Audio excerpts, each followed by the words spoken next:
These are tapes from Jack, made over a 3-year period and made on a 3-inch reel-to-reel tape recorder, as cassettes were only coming into existence.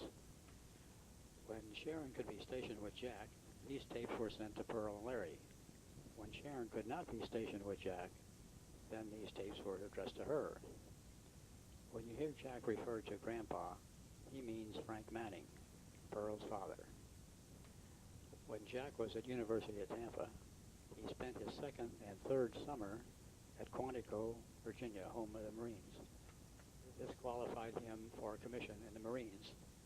So when he graduated from University of Tampa, he was dressed in his Marine uniform. He received his diploma from University of Tampa and a commission as a second lieutenant in the United States Marines at the same ceremony. After the ceremony, he was to report to Quantico for more training. So this is where the tape picks up. As you've noticed, I've got the tape recorder and I'm really enjoying it. Jill had her song to Jill, and for the life of me I couldn't find one as close to that saying Jack, so the next best thing that I could send was the Wild Goose. And this was the second best thing to the Tijuana Brass, the Baja Marimba Band, but they're not bad. Things have been pretty busy around here, but later on this week I'm going to try to make up a tape and send it to Mort telling him how much I appreciate this and I'm really enjoying this. I don't think I've given this a rest since I've been home. I play the tape of Tijuana Brass continually.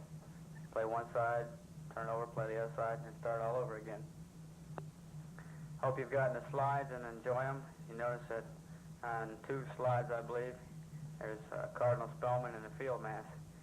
He came to Quantico and said mass out on the football field and gave a little talk and was very interesting. Also, you see the films from the aircraft portion of the Smithsonian and some from our Labor Day excursion up the mountains. It's really pretty up there. I didn't have the tape, so I didn't know how to get to Grandpa's relatives, but nevertheless, we found some unusual places and unusual things. We saw 2 deer, as you noticed, and Sharon was trying to see or look for some bears, but we didn't even come close. We rode on horseback through some of the skyline trails and saw a lot of beautiful country. Of course, I still think I like the old flat ground of Florida because it got pretty chilly there. This past week we had a 106 recoilless rifle shoot. There's a 50 caliber submachine gun, or machine gun rather, mounted on top of these 106s. And you sight in with the machine gun, get a burst on target, and fire your 106. And you can get, they're considered to have 100% killing power. They're mounted on a tripod which can be set on the ground. They're mounted on a mule. This is a little mechanical mule. It's like a board with a go-kart really with a platform on it. Or mounted on the Ontos with 6 recoilless rifles, 3 on each side. We also shot the 3.5-inch rocket, and it's got quite a backblast area. The back of the weapon is almost as dangerous as the front because of all the material that it blows up. We also shot the LAW, L-A-A-W, that's the abbreviation, for this anti-tank weapon. It's like 3.5 rocket, except it's collapsible and in a fiberglass tube. And this tube extends and acts as a launcher. The projectile is inside with fins folded back, and when it's ignited and the projectile leaves the muzzle of this little launcher, the fins unfold and stabilize the round in flight. It's real light and extremely effective. I also shot the flamethrower, as I told Mother, and we didn't get burnt, no accidents or anything. It's only got a 8 to 9 second firing time on that, which really isn't too much. But the heat that is put out during that time has got burns, it soaks up the air, and it's got a great psychological demoralizing effect on the troops. We've been doing a lot of patrolling lately. Tomorrow we've got an 8-hour patrol, and next week we've got 2 12-hour patrols. Also, we had weapons platoon in the defense and a reinforced rifle platoon in the defense over this past weekend, and we're out Saturday night till after midnight. and this was during the time of that hurricane. Of course, all the bad weather pushed in front of the hurricane, which pushed inland this far. And so we had 40-mile-an-hour winds and supposedly 4 or 5 inches of rain. And we were quite messy coming back. We've got red clay up here and sitting in those foxholes, and they fill up with water, and you're in them and you get all muddy. It was quite a messy sight, even the next day when you're trying to clean up all your gear. Also, we've been forward observers for artillery, calling in artillery strikes and adjusting the fires on the target, and also going back with the guns and firing the 105 howitzer, 107s, and the 8 inches, the howitzer, which is a cross between a howitzer and a mortar, and the 81 millimeter mortars again. Also, we were forward air controllers for close air support, calling in close air strikes and the techniques as such on targets and right near our positions. Bring them in parallel to your lines and far enough away so that the bursting radius will not cause any friendly casualties. Last night, we went to Mad Moment, in which they develop a situation, a defensive situation, showing the fire support plan and the organization of the ground. And then as the situation proceeds and the enemy is supposedly getting closer, there's more illumination and more artillery. It all picks up. And finally, they fired the final protective fires, and these are all fired using tracer ammunition, so you can actually visualize the wall of steel, the firepower that's put out to the front of this position. And this coupled with, like I said, the artillery and with the tank support that they had, including the 106, it was quite a show. It's amazing the firepower and the lead that can be thrown out in front of a position just with minimal number of troops. We should get our MOS kits back in about 2 or 3 weeks. And as you know, I requested 03 infantry, and they're going to be more selective, choosing about 48 out of the company, and there's approximately 243 in the company. And only the best supposedly going to get it because they'll be commanding the troops overseas, and they don't want to put any of these weirdos that they have or people who can't handle the situation in this billet. As you know, it's recommended for language school, and there's 3 language schools, or as there were 4 language schools. One in Monterey, California, one in Fort Bragg, one here at Quantico, and one in Washington, D.C. The one at Monterey is 22 weeks long. The one at Quantico, the one at Fort Bragg, and the one in Washington, D.C. are all 6 weeks long. Now, whether I get one of those, I don't know yet, and therefore I don't know which one I would get.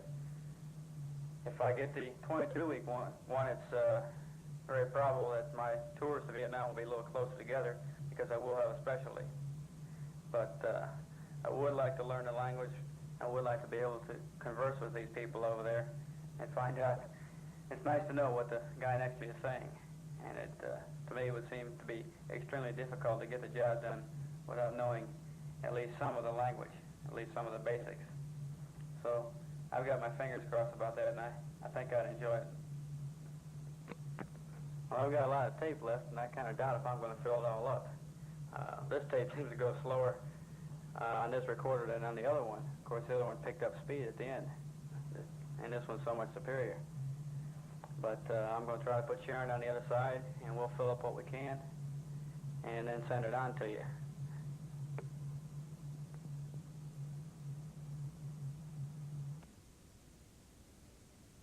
Well, there's more tape on the other side than I figured.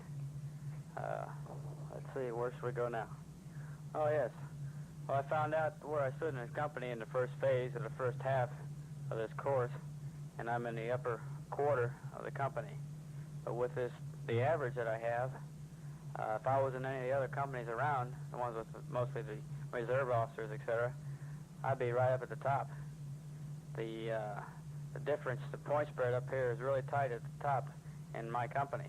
1/10 of a point can mean the difference between being at 1 point and 7 men away. It's really amazing, the academic, military skills, and all-around proficiency of everybody in this company. It's really an outstanding company. Now, about coming up here before I graduate. Number one, as for Tim, if his grades are right, he should have no problems. Because missing those couple days and picking up those notes, he should be able to pick it right up. He's smart enough, and the school will never say anything, because he's allowed so many cuts. Depends on the number of hours of the course. It's usually about 3, or let's say in excess of the one in excess of the number of hours. So if he's taking 3 hours, it'd be a max of 4 cuts. But I don't think he'd have any problems there, and I think he'd have a good time up here. I think you all would. There's only one thing. I'm not trying to discourage you, but that being as close as it is to the time when I'll be leaving, or probably leaving, that's in case I don't go to language school up here, our furniture and equipment may not be the best. Therefore, it would possibly be a make-do situation. Like I said, I'm not trying to discourage you. I just wanted to make you aware of how the situation might be. So if we've got it, fine. But some things might be packed up. I don't know. Nevertheless, we would certainly enjoy it if you could make it up here.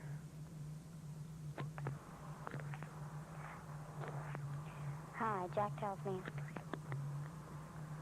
Well, there's a big pause here because Chicken Little is afraid to talk on the tape. Sharon doesn't want to talk. She says, I won't know what to say. So because of that, there's a big void there. And most of this other side will not be finished. But anyway, she was going to tell you that she's working now. She doesn't like it. It's only going to last about a little over a week. And she's working for Collins Radio, which I believe is a company that competes with Mort Klein and ECI, because somehow his name came up in the office, or ECI's name came up in the office, and Sharon recognized it, and one of the bosses there said that damn ECI did it again, and evidently they were underbid, and they remarked that they couldn't see how ECI did it. But this job is going to be short-lived.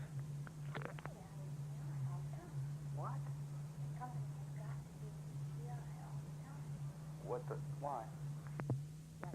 Well, we may have gotten a little bit of Sharon's voice in there without her knowing it. I kind of doubt it.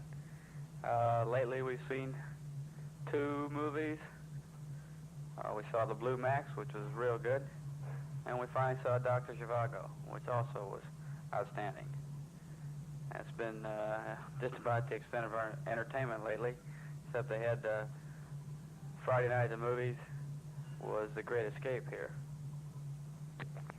That's going to be about it for now. I might put something on the end of tape in the line of music or something off a record, but that'll have to do it. So, see you all later. Oh, P.S. Tell Grandpa that we said hello and enjoyed hearing from him. That was a pleasant surprise. And I sure hope he's feeling better and doing real well. But I think he will.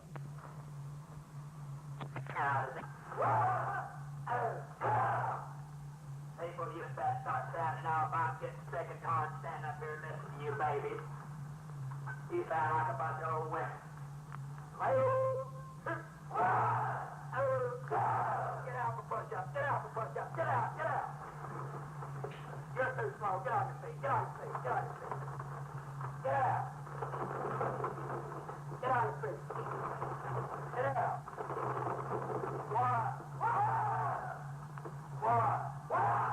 Everybody will do it, people. Everybody will do it. One. Keep me back straight. 2. You're too slow. Get back down. Get back down. Get on your feet. Up.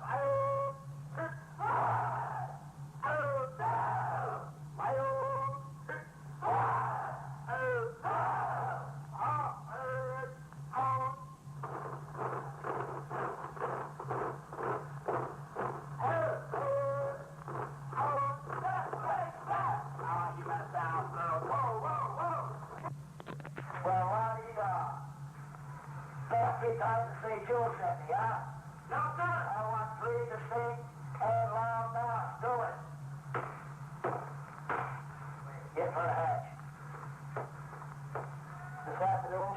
drop your rifle. Yes, sir. A Marine and his weapon are the best weapon in the world. You're not a Marine yet. I doubt if you'll ever become one. But I'll prove you, boy. You had best never drop that rifle. You had best take better care of that rifle than you ever thought of taking care of your son. You got that? Yes, sir. How much does that rifle weigh? 9.5, sir. 9.5. You ought to drop it, huh? No, sir. What do you mean, no, sir? You did it? Yes, sir. You calling me a liar? No, sir. Why did you have to drop it? I don't know, sir.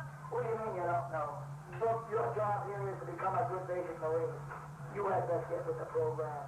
Get out of here. All right, sir. That's it. I want it right from there. Get out of here. All right, sir. Yes, move. Sir, the county 67. Good night, prayers. I am a United States Marine. I am a United States Marine. I serve in the forces which guard my country and our way of life. I serve in the forces which guard my country and our way of life. I am prepared to give my life in their defense. I am prepared to give my life in their defense. Hey, your box.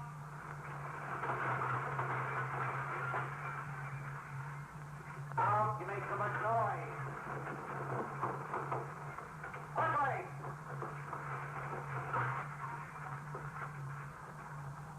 Hey, your box.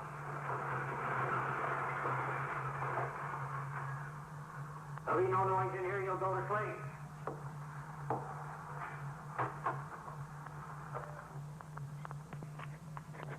A few excerpts from the Sounds of Marine Corps boot camp. Now the finale.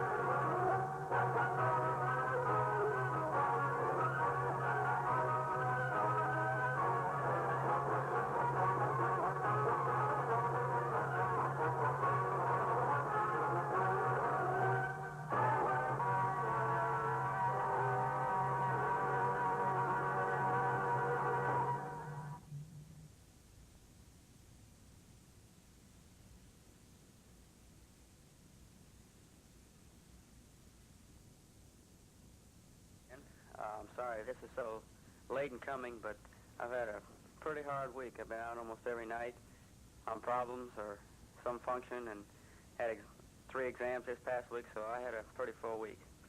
So I thank you all for the card. I really enjoyed it. I, too, am really pleased with these orders. Upon graduation from TBS, I'll report into Headquarters Marine Corps, and I'm going to try to work it so that I'll take my leave after I report in.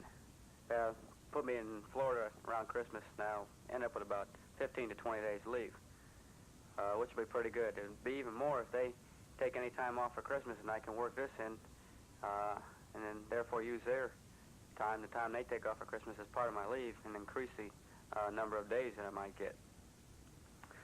The language course starts on 4 January, and I'm really excited about it. It's an extremely hard language to learn. I've listened to a few language records, and I cannot make any comparison between that and the English language or any other language I've ever heard. It sounds like guttural sounds. It's supposed to be extremely difficult, but I think with the proper motivation, I'll be able to get through that with no problems. At language school, though, I'd like to tape these lessons if I can. I imagine I'll have quite an exposure to it, and they'll probably make use of language tapes and in their language lab. But I would also like to start my own library and tape their tapes. Therefore, if I didn't want to sit there in the evening and listen to their tapes for extra work, I could come home and listen to the same thing at home. And also the fact that upon returning to Vietnam after one tour, and I go back, it'd be highly beneficial to have a sort of review in the sense of these tapes, because not using it for a couple years would tend to let it become a little stale. And I believe these tapes, if I can get them, would be an excellent review. As for what I'd be doing at Headquarters Marine Corps, could be just about anything. I might conduct an investigation be a trial or defense counsel for somebody that's been UA, or they might send me over to the development center to see actually what they're doing over there, what kind of new weapons or new tactical conceptions that they're thinking about right now, and getting exposure to this. So that's all up in the air. I guess you've read all about, seen on TV, the riots at the Pentagon and all through D.C. It really wasn't that big of a thing. We were told to try to stay away from that area because some of these nuts might see the sticker on your car and try to pull some cute stunt. But one of the boys here had problems at home, so I took him to the airport Sunday night so I could get a flight home on emergency leave. And all you could hear in that stupid airport was bells. All these weirdos were in there with their long hair and guitars and bells and flowers and everything else. It's really amazing. I was at the counter, and a couple of these beardnicks came up and wanted to get that under 21 deal with the airlines where you get a card, you pay $3, get a card, and they give you a discount. And the man behind the counter was kind of displeased with these people. You could tell by the expression on his face, and he kept looking over at us, and you could see that he was displeased with the whole thing. Then he wanted to ask one of these boys for his identification, and at that time I gave him a little sign, and he came over, and I told him that he had to try to ask for a draft card, and well, he got a kick out of that and passed on down the line. But the fact is, these people were all over the place. Every entrance or exit to the Pentagon was roadblocked with police cars up to 8 cars deep, and there was a ring of servicemen around the whole Pentagon at a double arms interval. Also, a fact that I don't think that these demonstrators realized was that there is quite a force inside waiting. There are a number of Rangers, Air Rangers, and even Marines inside the Pentagon. There was a fantastic amount of people. I don't know the exact figure, but it was a couple thousand armed troopers in the Pentagon. So if anything ever started, it certainly would have been put to a quick stop. There were helicopters flying over the area all day, and they really didn't prove anything. And the press up here didn't really get too excited about it. I've enclosed a piece out of the Sunday's paper, today's paper, shows how they took an accurate count of the crowd. I thought you might be interested in this. Well, I said I had a pretty hard week this past week, so I'll just go through and tell you what actually happened. Monday we had an exam. Monday night we had a platoon night patrol. Then we started off Tuesday with a PRT, the physical readiness test, and then had a moot court, law court, court-martial. And Wednesday we had another exam, and had the afternoon was a platoon in the attack of a fortified position. And we had mess night. And mess night now was really outstanding. We had a number of real fine individuals there. The guest speaker was General Ryan, and we had the director and assistant director of Amphibious War College, the Command and Staff College, the Provost Marshal was there, a number of people from Headquarters and Marine Corps. We had quite a lot of rank was walking around there, and these people were really extremely fine. They would talk to you freely, and it was all in all an outstanding evening. And Thursday we had company in the day attack, and Friday we had an exam, and Friday night we had company in the night attack. Now this company in the night attack was the first company-size operation that we had, and the first actual night attack we had where we were led on our own, to ourselves, and we conducted all the coordination among each other and did everything. There was little help from the instructors. This past Friday night, I was a platoon commander for a patrol for our platoon for the night attack, and I got some real fine comments from the AI, and he thought I did an outstanding job. We were the last people to leave the probable line of deployment and get up on line to assault the objective. We were the last people there because we were the last in the column moving up. But we were the first to get on line and to radio into the headquarters group that we were ready to go. And the people on our left was the first platoon. They were the first people to get up there, and we were on line about 5 to 7 minutes before they were. And the platoon on our right also got up there before we did. But we got on line and were ready to go about 12 to 15 minutes before they were. So they didn't really do too well. And also on the consolidation after we assaulted the objective, we were the first people set in, had a casualty and ammo count sent back, had the ammo redistributed, moved our crew-served weapons to cover a road that came near our position, and also moved the 3.5 rockets into position in case of any counterattack using tanks. There was a counterattack, and we were also successfully pulled in our left flank and covered this counterattack. I'll be getting a chit on this next week, but from what the AI told me, he thought I did a real outstanding job, and that made me feel real well, especially because it was the first exercise of this sort that we had. Let's see where. Okay, Saturday we had 2 hours of bayonet fighting, and this bayonet fighting is without a scabbard. This is with the bayonet on the end of the rifle and nothing covering it. And this is the bayonet fighting that coordinates a lot of karate kicks, side kicks, front kicks, and roundhouse kicks. There are about 3 of us in the company that had been exposed to this before, and by this I mean karate. And therefore we were able to do this quite easily, and we were used as demonstrators. But it was really funny to watch some of these other people trying to kick and thrust their rifle at the same time and parry, block, and strike. Some of them actually fell on their tail on the ground, and got to be quite a mess for a while until we got control of it again. So I feel that this training that I've done before really helped in this. After our bayonet fighting, we had 2 hours of company tactics. So that took care of 3/4 of Saturday. Today's Sunday. Tomorrow we've got dry net training and some more amphibious operations classes.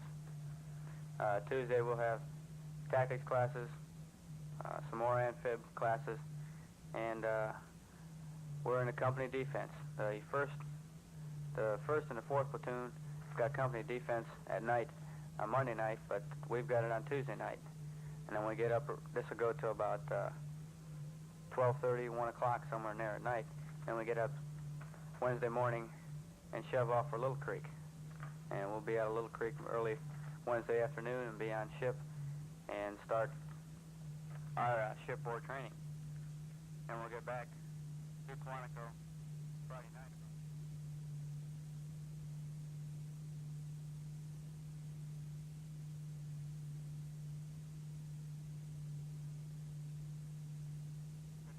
For everybody on the tent. And then the following Monday after the birthday ball, we've got double running of the O course. So this coming week is pretty well filled up also. On November 11th, I'm Junior Officer of the Day, main side. And so that'll mess up that long weekend because we get off the Friday through Sunday. But I think it'll be a real fine experience. Foreseeing some problems arising, but I don't think I'll really have any problems handling them. All in all, I think it'll be a real fine experience.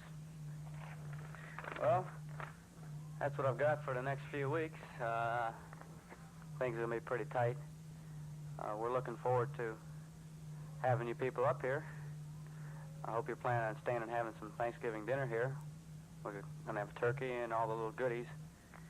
One thing. We've got just about everybody's Christmas presents, except for 1 or 2. We can't really think of what to get Jill that she could use or needs or something along this line. I hate to get her another sweater or the old thing when in doubt, buy a jewelry box for her. So any suggestions along this line would be helpful. And also the same thing for Grandpa. Maybe you could think of something he'd like, something that he might be able to use. I was thinking of trying to get him a book. Of course, I got him a book last time, or something along this line, but I don't really know. I am hoping that you'll be able to come up with something. And Sharon wrote a letter to Jeff Severs the other day. We suggested to him that possibly he can get Tim a date. That's what he asked us to do, and we don't have that much contact with people Tim's age right now or to get him a date, but perhaps Jeff will be able to find somebody for Tim, and there might be something going on over to college for them to go to. So that's a thought along those lines. Just got 2 tires on the front of the car, and got 2 tires on the back, 2 snow tires on the back of the Chevy. They're recaps from Goodyear, recap with snow tread, but I don't think I'll have any problems with those. They seem to be pretty good tires. The weather up here has been pretty chilly. As an example, when I went to work the other morning, it was in the low 40s. It got up to about 55 during the day. And Friday night when we were out at platoon assault I had, it was down in real low 40s. And last night it was down about 28. And today's high is supposed to be about 60. So weather's a little cool. But for some reason it doesn't seem to be that cold, except at night when I'm out in it on patrol. The other times, though, it doesn't really bother me. The numerical significance of the temperature seems to be a little different than how it really affects my body. I don't know how that came out, but what I mean is it doesn't really seem to be as cold as what the thermometer says. Well, that's about all I can think of right now. This afternoon, I'm going to go out and shoot with Bill Kernley. We're going main side. He's bringing his wife, and Sharon's coming. We'll give them the 22 and let them move down the range from us. And I'm bringing my 45, and we're going to do some shooting. And I'll come home and clean my rifle and get ready for tomorrow. Once again, we're looking forward to seeing you people up here. The time's getting pretty close now. Also, keep in mind Thanksgiving dinner. And, well, that's about all. See you then.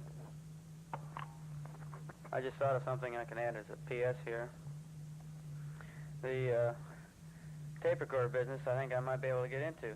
So far, I know of 2 in my platoon that after seeing and hearing this Panasonic I have here play, they have gone out and found one for themselves. So that's 2. And there's another lieutenant down the hall that's interested in trying to find out a little bit more about him, and I think he's going to buy one. So maybe I ought to go into that business as a sideline.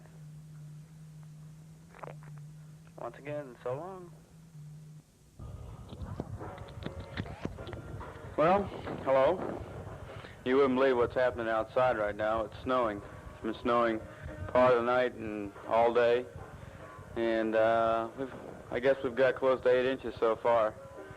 And I've been out driving it a little. It's not too bad. It's nice to look at, but, or shall we say, it's a nice place to visit, but I wouldn't want to live there. It's really wet when you get out and walk in it, especially when you don't have the right type of equipment, which we don't as of yet. Sharon's all excited, or she was, till she fell down in it and slid for a while, and of course that was great fun. But I think if she ever has to go out and work in it for any length of time, she'll change her views. Well, anyway, the job I have right now isn't too demanding at all. I call in about 3 o'clock, find out when the medevac is coming in, and then I make arrangements for a vehicle to meet me at headquarters. I drive to Henderson Hall, get in the vehicle, pick up a Val pack full of skivvies and T-shirts and that. Then I go out to meet the medevac, which comes in at Andrews. And the idea here is to have an officer greet these people who have been wounded in Vietnam, to show them that the Marine Corps cares and is looking out for them, etc., and to take care of anything that they really might need. So that's the reason for the skivvies. So far I haven't given out any, but it's not too bad. I'd hate to do it in addition to other duties, I guess, because I leave maybe 4 o'clock in the afternoon and don't get in until 11 o'clock at night, because there might be 2 planes, one back to back. So, but as an only duty, it's really not that bad, except I got to stick around and wait for a phone call or call to see if there's a flight. With this snow, there's not going to be one tonight, I doubt. If anything, it'll be coming in for a while. I think all the airports are pretty well locked up. It's a pretty rewarding job, and the fact that these Marines coming back that are wounded are tickled to death to see somebody. And there's an amazing difference between the Marine casualties and the Army casualties. The Army casualties just seem to sit there or lay there and slump and really dejected. They're just there, that's it. Whereas these Marine casualties are really outstanding. They're, no matter what wounds they've got, they're pretty active and got their mouth going, and it's really a sight. The most typical example I can give you is the one I had last night. This was a Lance Corporal. He was just one of the casualties. So let's see, I had 10 battle casualties of Vietnam. He was just one of them, and I first of all met him as they're offloading him off the plane and putting him on a bus. They were all on stretchers, and they take the bus over to casualty receiving. So I greeted him. I couldn't shut him up there. And then I went over to casualty receiving to make sure that they'd all been taken care of. And well, that phone call was just to tell me that there was no flights coming in. So anyway, take over at casualty receiving, they get to make a phone call to anyone they want, any long-distance call, and there's no time limit or anything. So back to this one fella. He got in there and he lost his leg below the knee. Plus he was burnt on his face and his arms and his upper part of his body. Evidently they were on a minesweep operation, and they were working with the Army because the Army had no engineer people with them. And this private just out of boot camp called him over because he found a wire. So this Lance Corporal yells, "Wire," and everybody around hit the deck. And then they began to follow the wire out. Well, it happened to be a command detonated mine. And when it was blown, the private was killed right away, and this Lance Corporal was pretty badly wounded with his leg blown off. He said that they were really out to get him because then they threw a Willie Peter grenade, white phosphorus at him.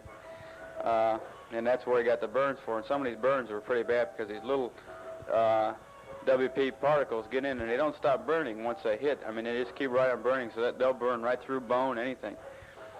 But he was tickled to death. He felt he had cheated the Marine Corps out of 2 months' work because he'd only been over there 11 months. And he was tickled to death because he thought he'd cheated the Viet Cong. Here they're out to get him, and they're trying so hard, and they didn't even come close. All he did was lose his leg below the knee.